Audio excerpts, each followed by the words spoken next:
जळगावमध्ये महाविद्यालयीन विद्यार्थ्यांनी आत्महत्या केलेली आहे। श्याम पाटील या विद्यार्थ्यानं आत्महत्या केली। प्राचार्यांनी मित्रांसमोर श्यामला मारहाण केली। विद्यार्थ्याच्या नातेवाईकांनी हा आरोप केलेला आहे। सुसाईड नोटमध्ये घटनेचा तपशील लिहिलेला आहे। रामानंद नगर पोलीस ठाण्यात या प्रकरणी गुन्हा दाखल करण्यात आला आहे। 15 फेब्रुवारी शनिवारी कॉलेजच्या आवारामध्ये दोन मुलांमध्ये भांडण चालू होतं।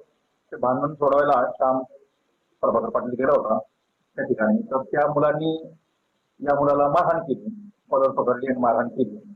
ही गोष्ट जेव्हा प्रिन्सिपलला कळाली, आता ते प्रिन्सिपल आहेत योगेश दगडू पवार हे प्रिन्सिपल आहेत त्या ठिकाणी। त्यांना कळाल्यानंतर त्यांनी या मुलाला त्या ठिकाणी बोलून घेतलं आणि सगळ्या विद्यार्थ्यांसमोर आणि बाकीच्या सगळ्या टीचर समोर त्याला त्या ठिकाणी मारहाण केली, त्याला अपशब्द वापरले, त्याला शिवीगाळ केली। आणि या मारहाणीमुळं आणि अपमानात्मक वागणुकीमुळं सदर मुलांनी आपल्या राहत्या हॉस्टेलमध्ये पण त्याला गळफास घेतलेला आहे।